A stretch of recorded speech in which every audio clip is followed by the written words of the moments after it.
Sir, हे संजय सिंघवी जे आहेत यांच्या पोस्टमध्ये त्यांनी एक दुसरा आक्षेप असा घेतला आहे की ज्यावेळी हे अखिल भारतीय अंधश्रद्धा निर्मूलन समिती जी तुम्ही स्थापन केली होती, ती जी चळवळ जेव्हा फुटली त्यावेळी आपण असं म्हणजे श्याम मनवांनी असं म्हटलं होतं की ज्यांना माझ्यासोबत यायचं आहे, ज्या कार्यकर्त्यांना माझ्यासोबत यायचं आहे त्यांनी माझ्यासोबत यावं आणि ज्यांना दाभोळकरांसोबत जायचं आहे त्यांनी त्यांच्यासोबत जावं, असं श्याम मानवांनी म्हटलं. आणि त्याच्यानंतर महाराष्ट्राने निवड केली आणि बहुसंख्य कार्यकर्ते हे दाभोळकरांसोबत उभे राहिले.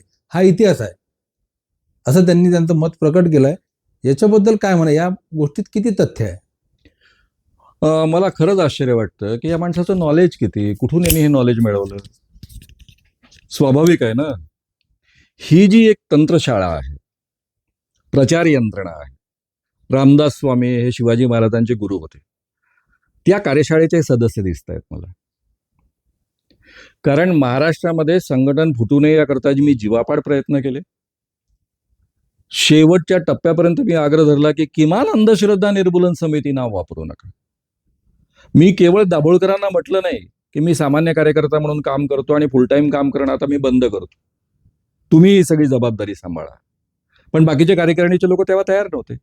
मी स्वतः बाबा आढावांना जाऊन म्हणालो की माझा दाभोळकरांवर हा विश्वास नाही की गावोगाव जेवढे एक्सपोजर झालेले आहेत त्यामध्ये जर उद्या हे सगळे बाबा उठून उभे राहिले आणि मी नाही आहे, अशा परिस्थितीमध्ये त्यांच्या संरक्षणाकरता दाभोळकर जाऊन पडू शकतील याची मला खात्री नाही आहे. पण बाबा आढाव, मला तुमच्याबद्दल खात्री आहे. तुम्ही म्हणजे हा जो एक गाव एक पानमठा हा कार्यक्रम तुम्ही महाराष्ट्रभर राबवला, तो आम्ही डोळ्यांनी पाहिलेला आहे, त्याचे आम्ही साक्षीदार आहोत. आणि त्यामुळे तुम्ही समर्थपणे मला फक्त एकच वचन द्या की अशी परिस्थिती येईल त्यावेळेस कार्यकर्त्यांच्या संरक्षणाकरता तुम्ही धावून जा.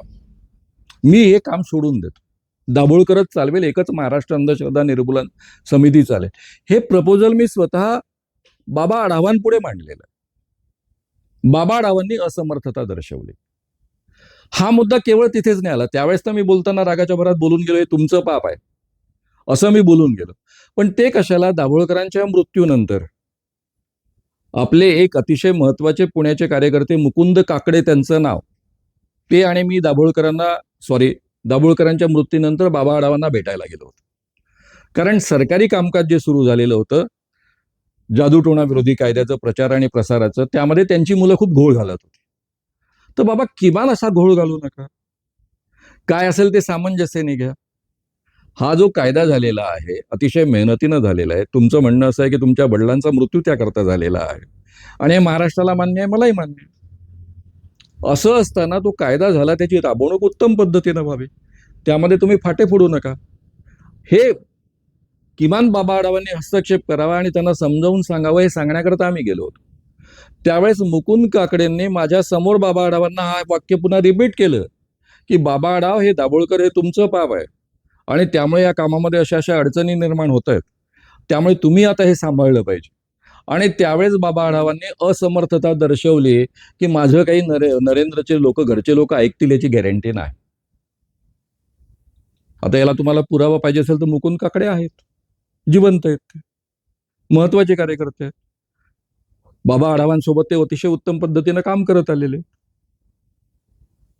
मराठा सेवा संघातही काम करत आलेले.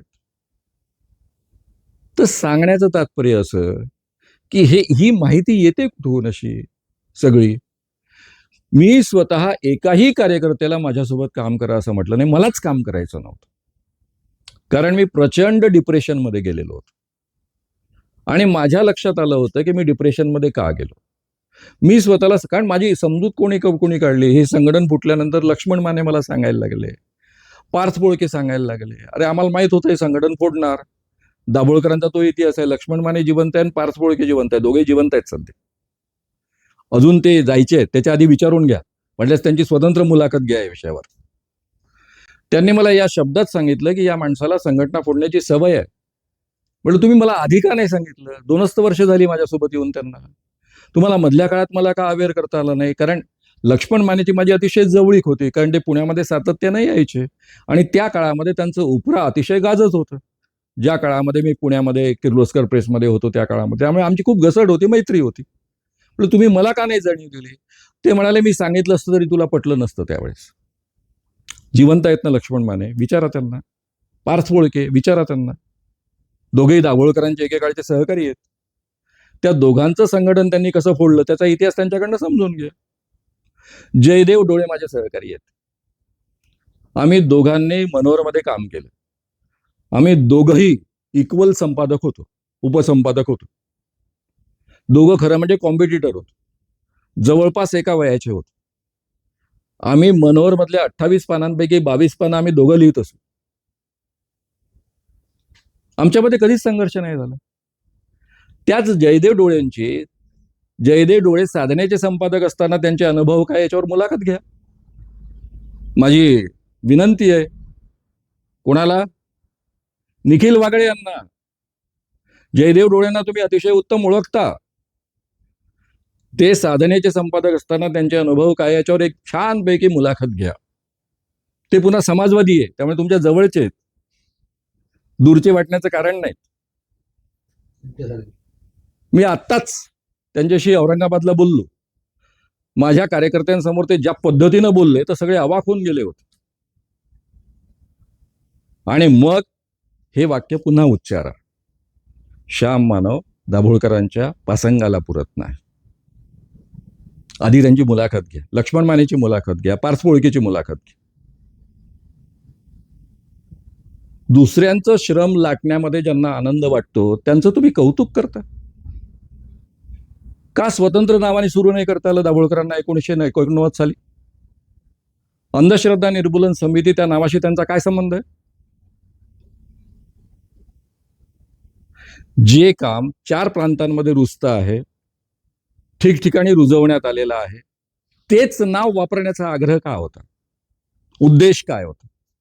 त्यांच्यात अनेक संघटना होत्या. ज्या समाजवादी विचारधारेचे ते होते.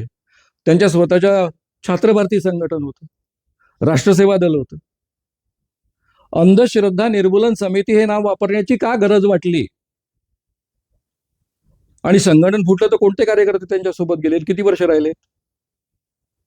कोण गेले तेही मी सांगतो तुम्हाला. मी हे संघटन आखणी करत असताना आणि नेमणुका करत असताना, संघटक म्हणून मला तो अधिकार होता, त्या नेमणुका करत असताना मी कधी विचार केला नाही की हा कोणत्या विचारधारेचा माणूस आहे, हा कोणत्या जातीचा माणूस आहे, याचा कधीच विचार नाही केला. जो माणूस ऍक्टिव्हली काम करायला तयार आहे त्याला मी जबाबदाऱ्या सोपवत गेलो. आणि त्यामध्ये मेजॉरिटी ठिकाणची माणसं ही समाजवादी होती. कारण पुरोगामी चळवळीतली ऍक्टिव्ह माणसं तीच जास्त माझ्यासोबत होती.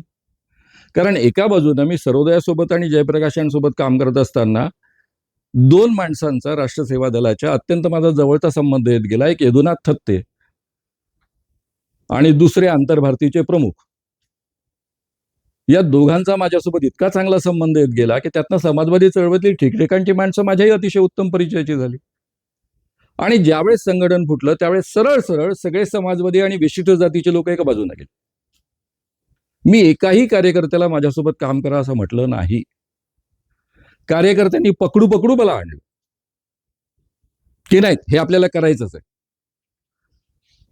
आता मी संघवींना हा प्रश्न विचारतो की त्या काळामध्ये 1900 जे तुम्हाला माहीतच नाही, जो काळाचा तुमचा संबंधच नाही, 1989 मध्ये संयुक्त अंधश्रद्धा निर्मूलन समिती अखिल भारतीय त्याच्या महाराष्ट्र शाखेमध्ये काम करत असलेली किती माणसं दाभोळकरांसोबत गेली? जरा लिस्ट द्या मला आणि त्या लिस्टची आडनावं पहा. आणि मग शिवाजी महाराजांचे गुरु रामदास स्वामी कसे असतात हे कळेल. पुढे